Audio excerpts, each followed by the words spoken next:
Hello students, मैं हूं advocate Gyanendra Chaturvedi और मैं आप सब लोगों का जुडिशरी बाय पीडब्ल्यू के यूट्यूब चैनल पर हार्दिक स्वागत करता हूं। स्टूडेंट्स, आज मैं आप सब लोगों के समक्ष भारतीय न्याय संहिता 2023 पर हिंदी माध्यम में पूर्णतया निःशुल्क बैच लेकर फिर से उपस्थित हुआ हूं।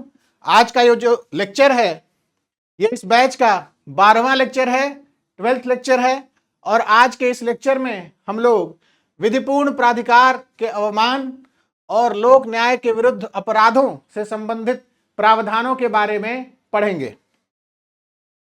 मैं आप सब लोगों को बताना चाहूंगा कि लोक सेवकों के विधिपूर्ण प्राधिकार के अवमान से संबंधित प्रावधान भारतीय न्याय संहिता 2023 के अध्याय 13 में दिए गए हैं और अध्याय 13 जो है वो धारा 206 से लेकर धारा 226 के प्रावधानों द्वारा गठित होता है। इसी प्रकार मिथ्या साक्ष्य और लोक न्याय के विरुद्ध अपराधों से संबंधित प्रावधान भारतीय न्याय संहिता के अध्याय 14 के अंतर्गत दिए गए हैं और अध्याय 14 धारा 227 से धारा 269 के प्रावधानों द्वारा गठित होता है।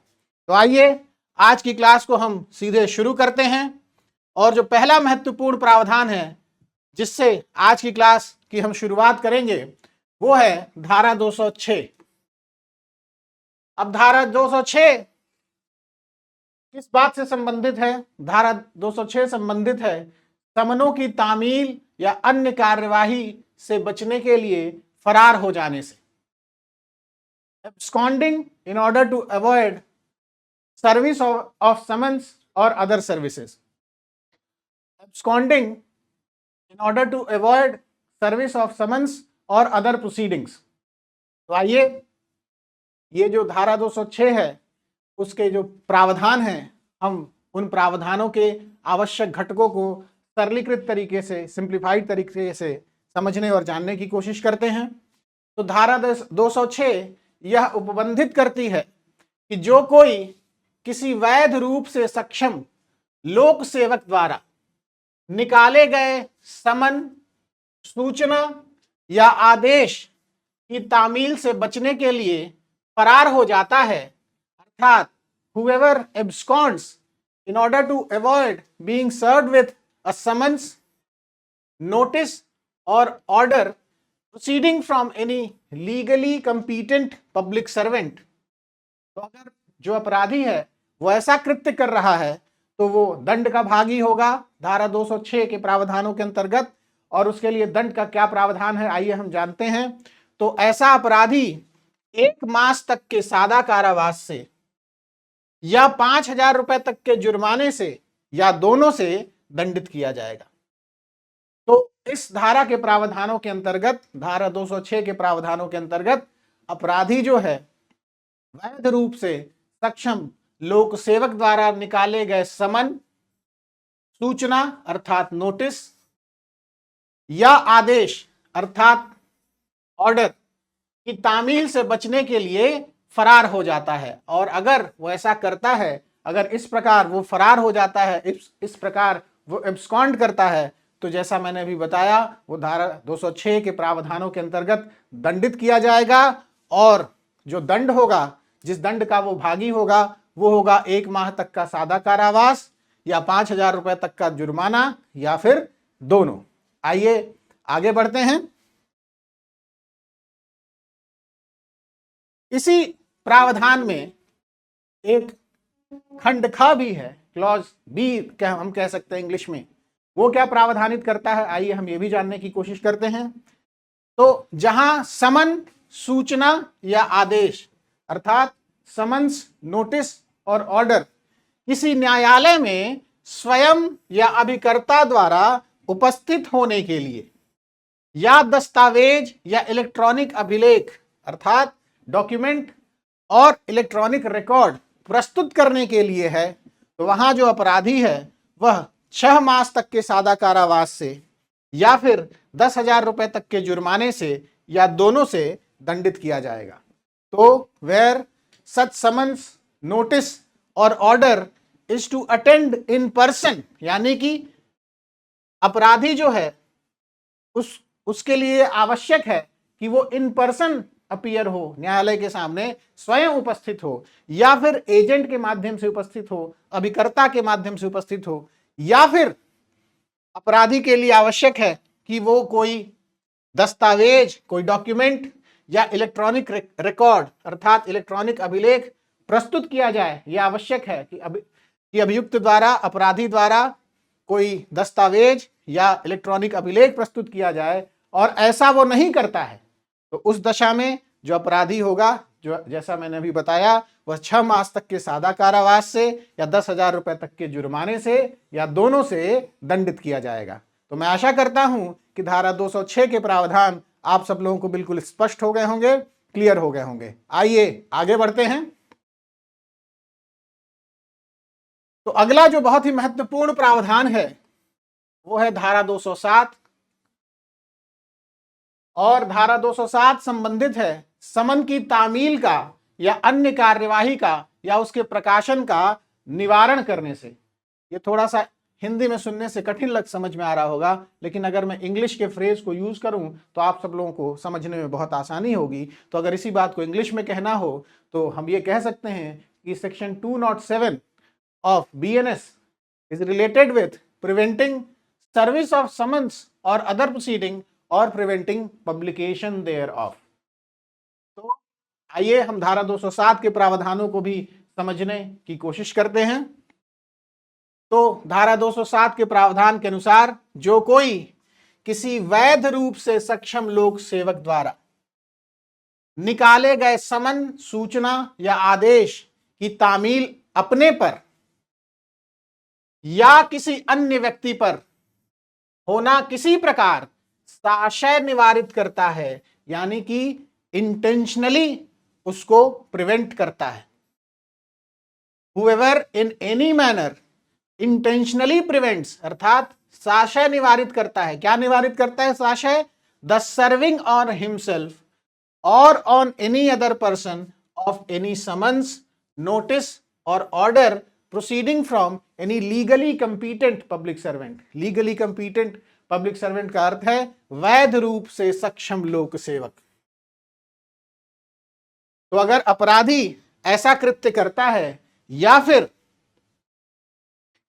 किसी ऐसे समन, सूचना, आदेश का किसी ऐसे स्थान में विधि पूर्वक लगाया जाना साशय निवारित करता है, अर्थात intentionally prevents the lawful affixing to any place of any such summons, notice or order। तो अगर अपराधी ऐसा कृत्य भी करता है या फिर किसी ऐसे समन, सूचना या आदेश को किसी ऐसे स्थान से जहां विधि पूर्वक लगाया हुआ है वहां से साशय हटाता है, यानी कि समन इज ऑलरेडी अफिक्स्ड और वो उसको क्या कर रहा है, वो इंटेंशनली अक्यूज जो है उसको रिमूव कर रहा है। तो if the accused intentionally removes, साशय हटाता है, एनी सच समन्स, नोटिस और order from any place to which it is lawfully affixed, जहां पर ऐसा जो समन है, सूचना है या फिर आदेश है, ऐसे समन, सूचना, आदेश को जहां विधि पूर्वक लगाया गया है, लॉफुली अफिक्स किया गया है, वहां से अपराधी उसको हटा रहा है। या फिर किसी वैध रूप से सक्षम लोक सेवक के प्राधिकार के अधीन की जाने वाली किसी उद्घोषणा का विधि पूर्वक किया जाना साशय निवारित करता है, इंटेंशनली प्रिवेंट करता है। That means the offender intentionally prevents the lawful making of any proclamation. और प्रोक्लेमेशन कैसा है? That is under the authority of any legally competent servant, legally competent public servant. Proclamation कैसा है? That is under the authority of any legally competent public servant. वो जो उद्घोषणा है वो लोक सेवक, सक्षम लोक सेवक अर्थात लीगली कंपीटेंट, विधि वैधानिक रूप से सक्षम लोक सेवक के प्राधिकार के अधीन की जाने वाली उद्घोषणा है। तो अगर जो अपराधी है वो किसी वैध रूप से सक्षम लोक सेवक के प्राधिकार के अधीन की जाने वाली किसी उद्घोषणा का विधिपूर्वक किया जाना साक्ष्य निवारित करता है, इंटेंशनली प्रिवेंट करता है, तो भी वो धारा 207 के प्रावधानों के अंतर्गत दंडित किया जाएगा। और दंड का क्या प्रावधान है आइए हम जानते हैं। तो उस दशा में वो जो अपराधी है 1 मास तक के सादा कारावास से या 5,000 रुपए तक के जुर्माने से या फिर दोनों से दंडित किया जाएगा। तो मैं आशा करता हूं कि धारा 207 के अब तक के प्रावधान आप सब लोगों को बिल्कुल स्पष्ट हो गए होंगे, क्लियर हो गए होंगे। आइए आगे बढ़ते हैं।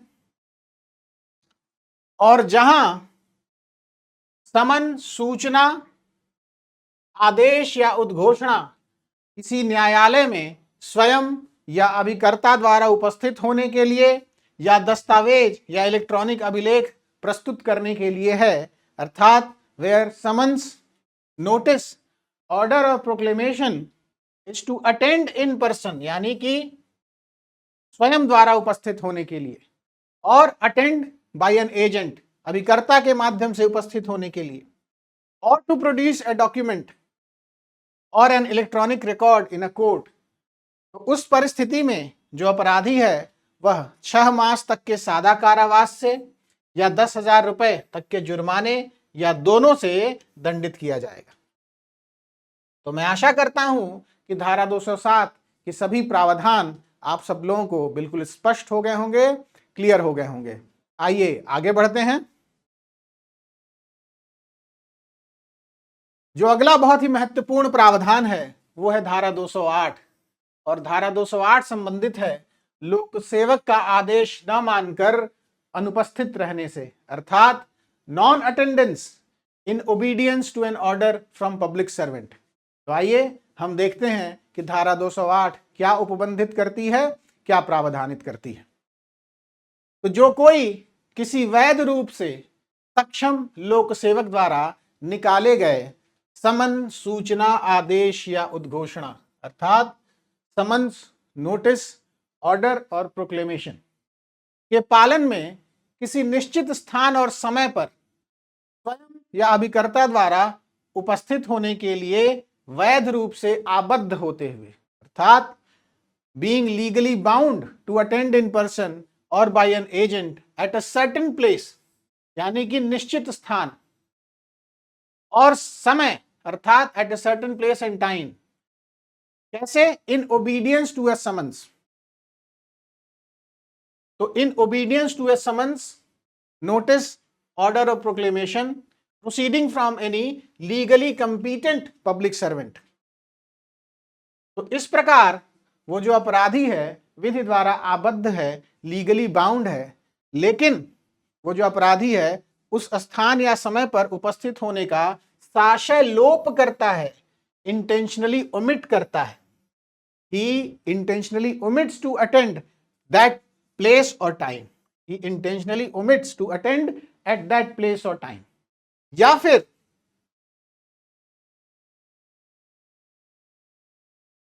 उस स्थान से जहां उपस्थित होने के लिए वह आबद्ध है विधिपूर्ण समय से पूर्व चला जाता है, अर्थात he departs from the place where he is bound to attend before the time at which it is lawful for him to depart। तो जो requisite टाइम है, जिस टाइम तक उसे रुकना था उसके पहले वो चला जा रहा है, तो उस स्थान से जहां उपस्थित होने के लिए वह आबद्ध है, लीगली बाउंड है, विधिपूर्ण समय से पूर्व चला जाता है। जो requisite टाइम है, जो एक तरीके से कहें जिस टाइम तक उसे लॉफुली रुकना चाहिए उस टाइम से पहले वो चला जाता है। He departs from the place where he is bound to attend before the time at which it is lawful for him to depart। तो उस परिस्थिति में, इन दोनों ही परिस्थितियों में जो अपराधी है वह सादा कारावास से जिसकी अवधि 1 मास तक की हो सकेगी, या जुर्माने से, या जो 5,000 रुपए तक का हो सकेगा, या दोनों से दंडित किया जाएगा। और साथ ही साथ जहां समन, सूचना, आदेश या उद्घोषणा, अर्थात summons, notice, order or proclamation किसी न्यायालय में स्वयं या किसी अभिकर्ता द्वारा उपस्थित होने के लिए है, तो उस परिस्थिति में जो अपराधी है वो सादा कारावास से जिसकी अवधि 6 मास तक की हो सकेगी, या जुर्माने से जो 10,000 रुपए तक का हो सकेगा, या दोनों से दंडित किया जाएगा। तो मैं आशा करता हूं कि धारा 208 के प्रावधान भी आप सब लोगों को बिल्कुल स्पष्ट हो गए होंगे, क्लियर हो गए होंगे। और मैंने अपने नोट्स में यह इंश्योर किया है कि हिंदी के कीवर्ड्स के साथ साथ मैं इंग्लिश के कीवर्ड्स भी मेंशन करूं, जिससे छात्रों को हिंदी और इंग्लिश दोनों ही भाषाओं में कॉन्सेप्ट को समझने में कोई भी दिक्कत ना हो। और मैं आप सब लोगों को फिर से बताना चाहूंगा कि ये नोट्स आप सब लोगों के लिए बिल्कुल निःशुल्क उपलब्ध हैं। आप जिस प्रकार ये बैच एक्सेस कर सकते हैं, बैच के वीडियो लेक्चर्स एक्सेस कर सकते हैं, उसी प्रकार आप इस बैच के नोट्स को भी एक्सेस कर सकते हैं। तो आइए आगे बढ़ते हैं। अब जो अगली महत्वपूर्ण धारा है वो है धारा 209। और धारा 209 किस बात से संबंधित है, आइए हम देखते हैं। तो भारतीय नागरिक सुरक्षा संहिता 2023 की धारा 84 के अधीन किसी उद्घोषणा के जवाब में अनुपस्थिति अर्थात non appearance in response to a proclamation under section 84 of Bharatiya Nagarik सुरक्षा संहिता 2023। तो आइए हम ये जानते हैं कि धारा 209 के मुख्य प्रावधान क्या हैं, आवश्यक घटक क्या हैं धारा 209 के। तो आइए इस धारा के प्रावधानों को हम पढ़ते हैं और समझते हैं। तो धारा 209 के अनुसार जो कोई भारतीय नागरिक सुरक्षा संहिता की धारा 84 उपधारा 1 के अधीन प्रकाशित किसी उद्घोषणा की अपेक्षानुसार विनिर्दिष्ट स्थान और विनिर्दिष्ट समय पर उपस्थित होने में असफल रहता है। Whoever fails to appear, उपस्थित होने में असफल रहता है यानी fails to appear at the specified time, विनिर्दिष्ट स्थान, and at the specified place, यानी कि at the specified time अर्थात विनिर्दिष्ट समय, और at the specified place अर्थात विनिर्दिष्ट स्थान। तो whoever fails to appear at the specified place and at the specified time as required by a proclamation, यानी कि उद्घोषणा की अपेक्षा अनुसार। तो इसके लिए जो कीवर्ड है इंग्लिश में वो है as required by a proclamation। Proclamation कैसा है? which is published under section 84 subsection 1। तो अगर अपराधी ऐसा कोई कृत्य कर रहा है तो वह जो है 3 वर्ष तक के कारावास से या जुर्माने से या दोनों से या सामुदायिक सेवा से दंडित किया जाएगा। अर्थात धारा 209 के अंतर्गत सामुदायिक सेवा अर्थात कम्युनिटी सर्विस का भी प्रावधान है दंड के रूप में। आइए आगे बढ़ते हैं। और धारा 209 यह भी उपबंधित करती है कि जहां धारा 84 उपधारा 4 के अधीन कोई ऐसी घोषणा की गई है जिसमें उसे उद्घोषित अपराधी के रूप में घोषित कर दिया गया है, अर्थात where a declaration has been made under section 84 subsection 4, तो उस दशा में अपराध के लिए क्या दंड होगा, आइए हम देखते हैं और समझते हैं। तो where a declaration has been made under section 84 subsection 4 pronouncing him as a proclaimed offender. तो जहां धारा 84 उपधारा 4 के अधीन कोई ऐसी घोषणा की गई है जिसमें उसे उद्घोषित अपराधी के रूप में घोषित किया गया है, जिसमें उसको प्रोनाउंस किया गया है प्रोक्लेम्ड ऑफेंडर के तौर पर, तो उस दशा में जो अपराधी है 7 वर्ष तक के कारावास से दंडित किया जाएगा और जुर्माने का भी दायी होगा। तो मैं आशा करता हूं कि धारा 209 के प्रावधान आप सब लोगों को बिल्कुल स्पष्ट हो गए होंगे, क्लियर हो गए होंगे। आइए आगे बढ़ते हैं। अब जो अगला बहुत ही महत्वपूर्ण प्रावधान है वो है धारा 227 जो संबंधित है मिथ्या साक्ष्य देने से, गिविंग फॉल्स एविडेंस। तो आइए जो धारा 227 के आवश्यक और महत्वपूर्ण प्रावधान हैं, आवश्यक घटक हैं, आवश्यक तत्व हैं, हम उन सारी चीजों को जानने और समझने की कोशिश करते हैं। तो जो कोई धारा 227 क्या प्रावधानित करती है, क्या उपबंधित करती है, आइए हम जानते और समझते हैं। तो जो कोई शपथ द्वारा या विधि के किसी अभिव्यक्त उपबंध द्वारा सत्य कथन करने के लिए विधिक रूप से आबद्ध होते हुए या किसी विषय पर घोषणा करने के लिए विधि द्वारा आबद्ध होते हुए। मैं बिल्कुल इसको स्पष्ट कर दूंगा इंग्लिश के फ्रेज के साथ, जब मैं इसको पढ़ूंगा तो बिल्कुल चीजें आप लोगों की स्पष्ट हो जाएंगी, आप बस मेरे साथ जुड़े रहिए। तो जो कोई शपथ द्वारा, यानी कि whoever being legally bound by an oath,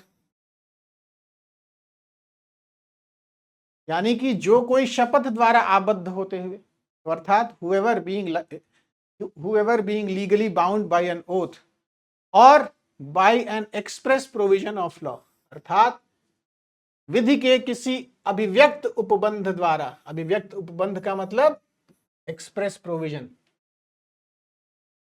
तो whoever being legally bound by an oath or by an express provision of law to state the truth, यानी कि क्या कर रहा है, उसकी क्या आबद्धता है, वो आबद्ध है शपथ द्वारा या विधि के किसी अभिव्यक्त उपबंध द्वारा, क्या करने के लिए, सत्य कथन करने के लिए, to state the truth, or being bound by law to make a declaration upon any subject, या फिर किसी विषय पर घोषणा करने के लिए विधि द्वारा आबद्ध है।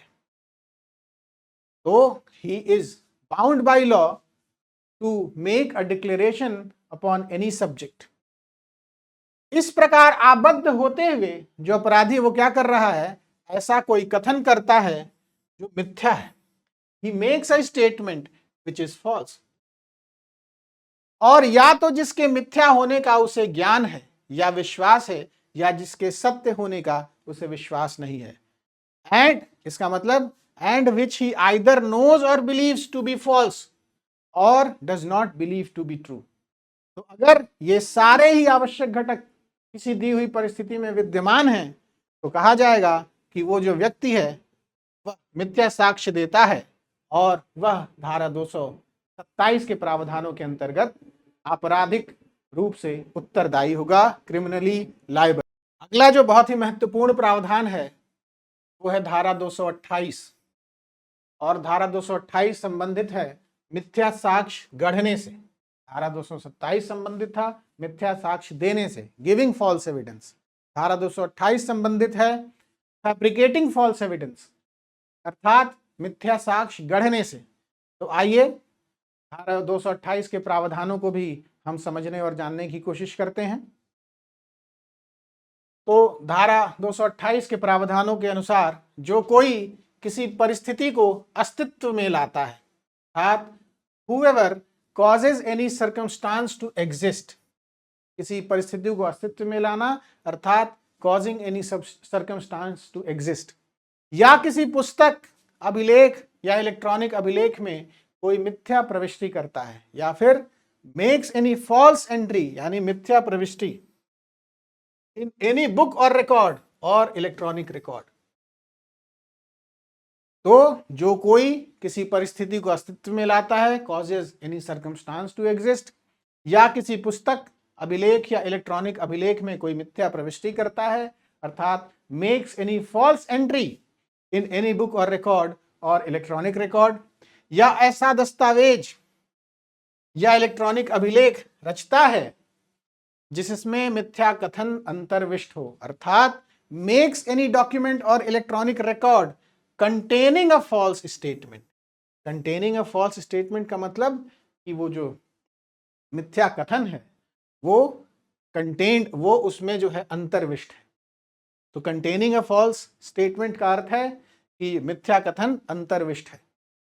तो जो कोई इन तीनों ही कृत्यों में से कोई ये कृत्य करता है, और किस प्रकार करता है, इस आशय के साथ करता है। उसका आशय क्या है, आइए हम जानते हैं। ऐसा कृत्य वो कर रहा है किस आशय के साथ, और आशय उसका यह हो इंटेंडिंग उस विथ सच एन इंटेंशन, क्या इंटेंशन है उसका, आइए हम ये भी जानते हैं। और यह आशय हो कि ऐसी परिस्थिति, मिथ्या प्रविष्टि या मिथ्या कथन न्यायिक कार्यवाही में साक्ष्य में दर्शित हो, यानी इंटेंडिंग दैट सच सर्कमस्टांस अर्थात परिस्थिति, मिथ्या प्रविष्टि फॉल्स एंट्री या मिथ्या कथन अर्थात false statement may appear in evidence in a judicial proceeding, या ऐसी किसी कार्यवाही में जो लोक सेवक के समक्ष उसके उस नाते या मध्यस्थ के समक्ष विधि द्वारा की जाती है, साक्ष्य में दर्शित हो। अर्थात intending that such circumstance, false entry or false statement may appear in evidence in a proceeding taken by law before a public servant as such। तो या तो लोक सेवक के समक्ष एक प्रोसीडिंग चल रही है और उसमें वो ऐसा कर रहा है, उसका ये आशा है कि वो ऐसा जो है ऐसी परिस्थिति या फिर ऐसी प्रविष्टि मिथ्या प्रविष्टि या फिर ऐसा मिथ्या कथन लोक सेवक के समक्ष जो कार्यवाही हो रही है उसमें जो है साक्ष्य के रूप में दर्शित हो, या फिर बिफोर एन आर्बिट्रेटर, या फिर ऐसा वो इसलिए भी कर रहा है कि किसी मध्यस्थ के समक्ष जो कार्यवाही चल रही है उसमें इस प्रकार ऐसी परिस्थिति मिथ्या प्रविष्टि या मिथ्या कथन साक्ष्य के रूप में दर्शित हो।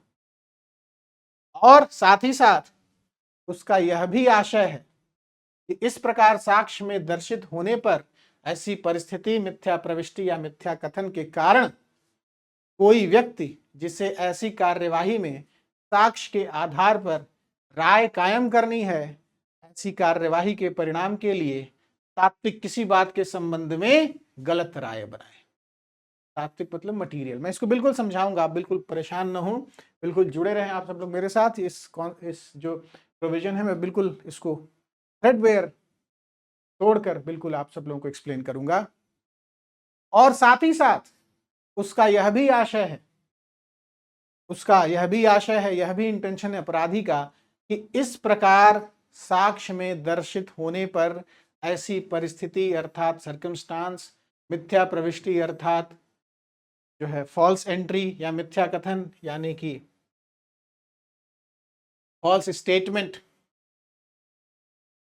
इस प्रकार साक्ष्य में दर्शित होने पर ऐसी परिस्थिति मिथ्या प्रविष्टि या मिथ्या कथन के कारण कोई व्यक्ति है जिसे इस ऐसी कार्यवाही में साक्ष्य के आधार पर राय कायम करनी है, और वो राय कायम करनी है और ऐसी कार्यवाही के परिणाम के लिए तात्विक किसी बात के संबंध में गलत राय बनाए, यानी कि उसका जो है he forms an erroneous opinion touching any point material to the result of the proceeding। तो ऐसा तो उसका आशय था ही कि वो जो है साक्ष्य के रूप में दर्शित हो जाए किसी न्यायिक कार्यवाही में, जुडिशियल प्रोसीडिंग में, या फिर किसी लोक समक्ष के कोई कार्यवाही चल रही है उसमें, या फिर किसी मध्यस्थ अर्थात आर्बिट्रेटर के समक्ष अगर कोई कार्यवाही चल रही हो उसमें। मैं उसके आशय को समराइज करके बता रहा हूं।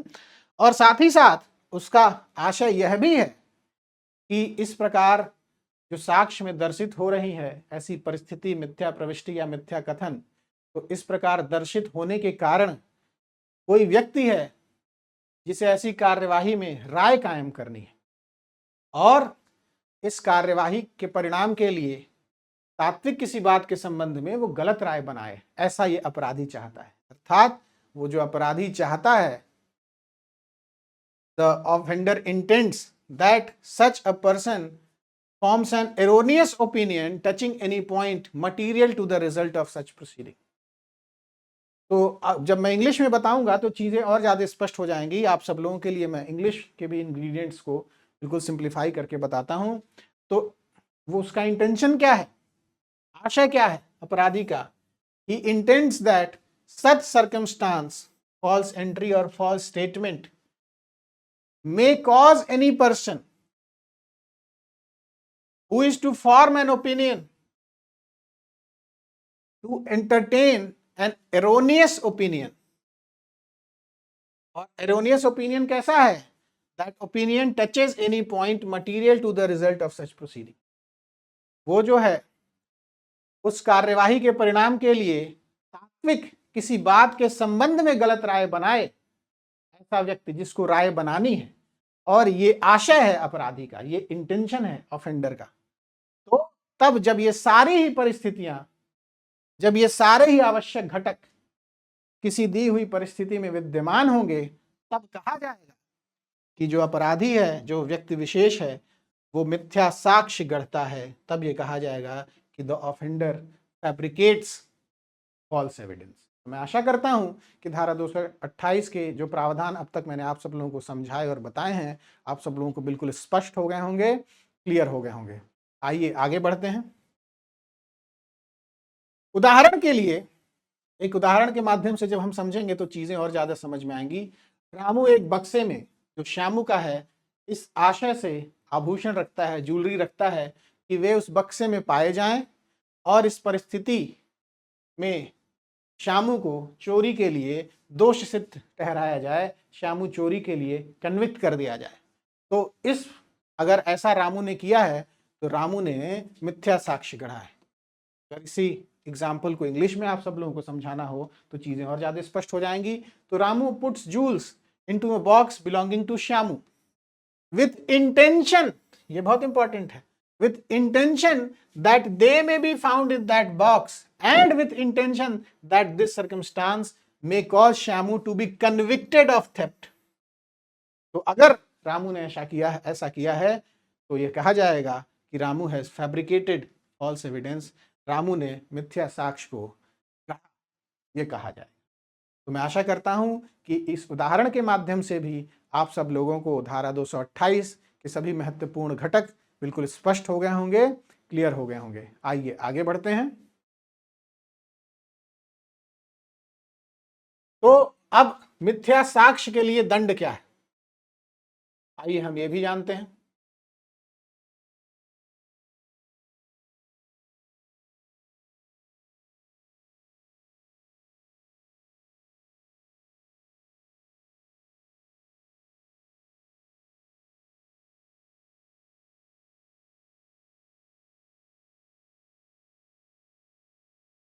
तो धारा 229 दंड का प्रावधान करती है मिथ्या साक्ष्य के संबंध में। तो आइए हम धारा 229 के प्रावधानों को जानने और समझने की कोशिश करते हैं। तो धारा 229 उपधारा 1 दंड का प्रावधान करती है जो न्यायिक कार्यवाही के संबंध में। तो इस धारा के प्रावधानों के अनुसार, यानी कि धारा 229 उपधारा 1 के प्रावधानों के अनुसार, यदि कोई व्यक्ति साक्ष्य मिथ्या साक्ष्य देता है या गढ़ता है और ऐसा वो कर रहा है किसी न्यायिक कार्यवाही में, तो उस दशा में जो ऐसा अपराधी है उसे कारावास जो अधिकतम 7 वर्ष तक का होगा या जुर्माना जो अधिकतम 10,000 रुपए तक का होगा से दंडित किया जाएगा। यानी कि जो अपराधी है वो कारावास और जुर्माना दोनों से दंडित किया जाएगा। कारावास अधिकतम 7 वर्ष तक का होगा और जुर्माना अधिकतम 10,000 रुपए तक का होगा। आइए आगे बढ़ते हैं। धारा 229 उपधारा 2 ये संबंधित है अन्य मामलों से। तो आइए ये किस प्रकार दंड का प्रावधान करती है हम जानते और समझते हैं। तो यदि कोई व्यक्ति धारा 229 उपधारा 1 से भिन्न किसी अन्य मामले में साक्ष्य मिथ्या साक्ष्य देता है, इंटेंशनली गिव्स एविडेंस और इंटेंशनली फैब्रिकेट्स एविडेंस, तो उसे कारावास से दंडित किया जाएगा जो अधिकतम 3 वर्ष तक का होगा और उस पर जुर्माना भी लगाया जाएगा जो अधिकतम 5,000 रुपए तक का होगा।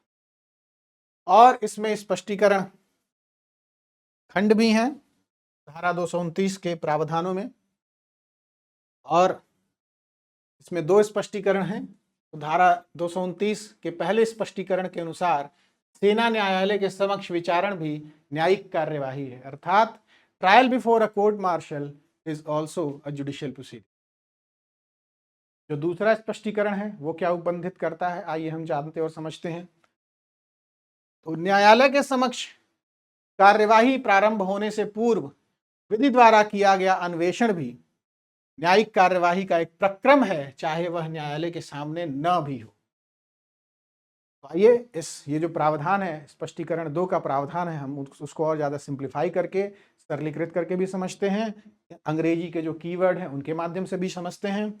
तो an investigation directed by law,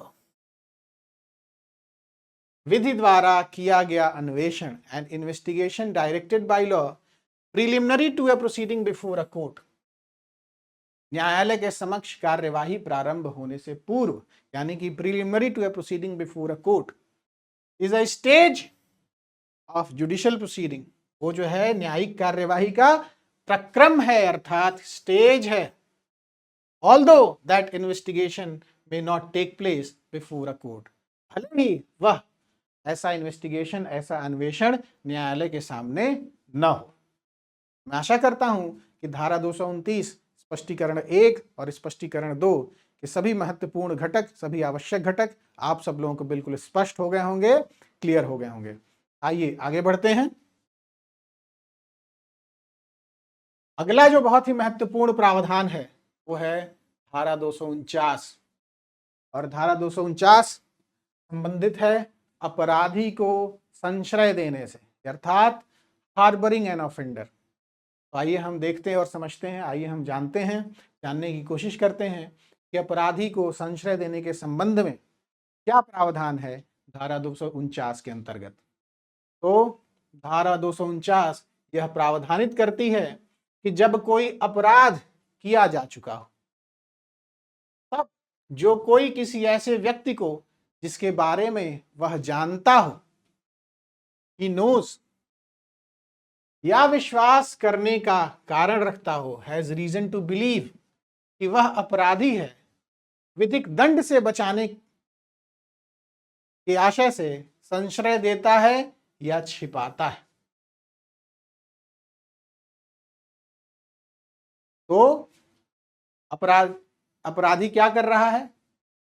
अपराधी जो है वो ये जान रहा है कोई अपराध किया जा चुका है, और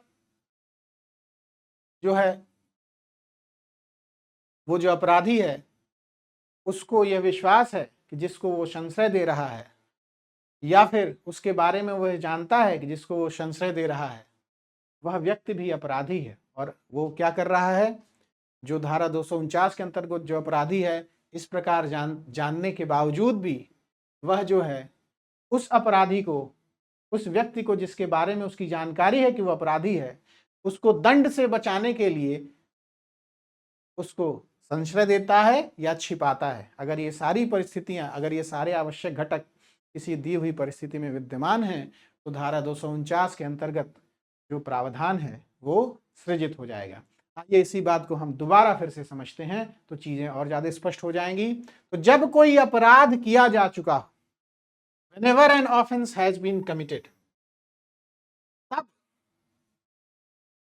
जो कोई किसी ऐसे व्यक्ति को, whoever harbors or conceals a person, जो कोई किसी ऐसे व्यक्ति को संश्रय देता है या छिपाता है, whoever harbors और conceal a person, और वो व्यक्ति कैसा है? whom he knows, यानी कि उसको जानकारी है, जिसको कंसील कर रहा है, जिसको हार्बर दे रहा है, उस व्यक्ति के संबंध में ये जो अपराधी धारा 249 के अंतर्गत उसको जानकारी है, he knows or has reason to believe to be the offender, और वैसा किस लिए कर रहा है? he is doing that particular act with the intention of screening him from legal punishment। तो अगर इसको बिल्कुल एक साथ बताना हो तो कुछ इस प्रकार कहा जा सकता है कि whenever an offense has been committed, then whoever harbors or conceal a person whom he knows or has reason to believe to be the offender with the intention of screening him from legal punishment, तो उस दशा में, then in that particular condition that person will be guilty of an offense dealt with under section 249 of BNS। तो जब कोई अपराध किया जा चुका हो, तब जो कोई किसी ऐसे व्यक्ति को जिसके बारे में वह जानता हो या विश्वास करने का कारण रखता हो कि वह अपराधी है, विधिक दंड से बचाने विधिक दंड से बचाने के आशय से संशय देता है, हार्बर करता है या छिपाता है, यानी कि उसको कंसील करता है, तो उस दशा में जो ऐसा व्यक्ति है वो धारा 249 के प्रावधानों के अंतर्गत दंडित किया जाएगा। आइए हम देखते हैं कि दंड के संबंध में क्या प्रावधान है। तो यदि ऐसा अपराध मृत्यु से दंडनीय हो, if the offence is punishable with death, तो वह दोनों में से किसी भांति के कारावास से, जिसकी अवधि 5 वर्ष तक की हो सकेगी, दंडित किया जाएगा और जुर्माने का भी दायित्व। ठीक है, आइए आगे बढ़ते हैं। और यदि वह अपराध आजीवन कारावास से या 10 वर्ष तक के कारावास से दंडनीय है, अर्थात if the offence is punishable with death और imprisonment up to 10 years, if the offense is punishable with life imprisonment और imprisonment up to 10 years, तो उस दशा में जो धारा 249 के अंतर्गत जो अपराधी है वह दोनों में से किसी भांति के कारावास से, जिसकी अवधि 3 वर्ष तक की हो सकेगी, दंडित किया जाएगा और जुर्माने का भी दायी होगा। ठीक है, आइए आगे बढ़ते हैं।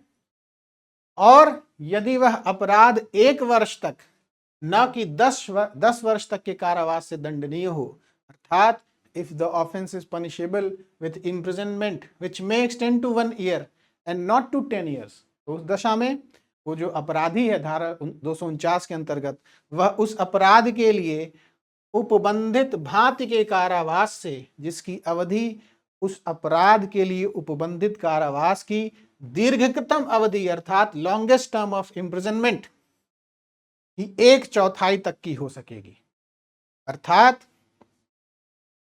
अगर अपराध जो if the offence is punishable with imprisonment which may extend to 1 year and not to 10 years, तो उस दशा में क्या होगा, जो अपराध की है उसके लिए जो कारावास की दीर्घतम अवधि है, यानी कि लॉन्गेस्ट टर्म ऑफ इम्प्रिजनमेंट है, उसके 1/4 तक के कारावास से वो जो है दंडित किया जाएगा। अपराधी धारा 249 के अंतर्गत जो अपराधी है वो जो है लॉन्गेस्ट टर्म ऑफ इम्प्रिजनमेंट के 1/4 से 1/4 से दंडित किया जा सकेगा, या फिर जुर्माने से दंडित किया जा सकेगा, या दोनों से दंडित किया जा सकेगा।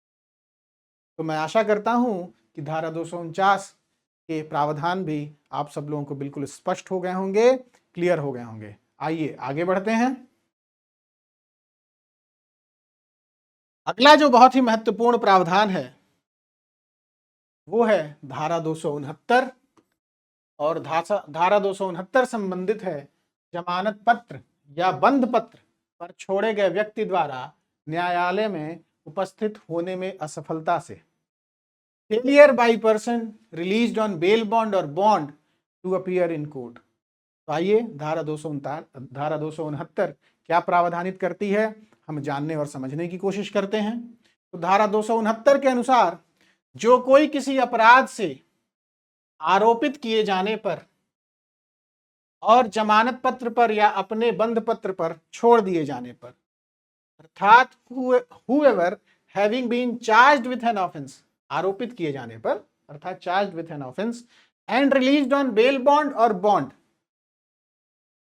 तो जो कोई किसी अपराध से आरोपित किए जाने पर और जमानत पत्र या अपने बंध पत्र पर छोड़ दिए जाने पर, यानी कि having been charged with an offense and having been released on bail bond or on a bond, उस दशा में जमानत या बंध पत्र के निबंधनों के अनुसार न्यायालय में पर्याप्त कारणों के बिना उपस्थित होने में असफल रहता है, अर्थात फेल्स विदाउट सफिशिएंट कॉज, पर्याप्त कारण के बगैर, पर्याप्त कारण के बिना, fails without sufficient cause to appear in court in accordance with the terms of the bail और बॉन्ड, यानी कि जमानत पत्र के निबंधनों के अनुसार in accordance with the terms of the bail or bail bond, he fails to appear without sufficient cause, यानी कि the offender fails without sufficient cause to appear in court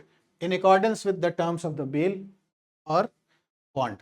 तो उस दशा में अगर ये सारे ही आवश्यक घटक किसी दी हुई परिस्थिति में विद्यमान हैं तो ये कहा जाएगा कि जो अपराधी है उसका उत्तरदायित्व बनता है, आपराधिक उत्तरदायित्व बनता है, क्रिमिनल लायबिलिटी जो है सृजित होती है। कहाँ पर? धारा 269 के प्रावधानों के अंतर्गत। और धारा 269 के अंतर्गत दंड का क्या प्रावधान है? तो ऐसा अपराधी 1 वर्ष तक के कारावास से या जुर्माने से या दोनों से दंडित किया जाएगा। तो मैं आशा करता हूं कि धारा 269 के प्रावधान भी आप सब लोगों को बिल्कुल स्पष्ट हो गए होंगे, क्लियर हो गए होंगे। तो इस प्रकार मैं आज की क्लास को यहीं कंक्लूड करता हूं। मैं आशा करता हूं कि आज की क्लास भी आप सब लोगों को पिछली क्लासेस की तरह इंफॉर्मेटिव और इंसाइटफुल लगी होगी। अगर आप सब लोगों को आज की क्लास पसंद आई हो तो प्लीज़ वीडियो को लाइक और शेयर करें और चैनल को सब्सक्राइब करें। जय हिंद।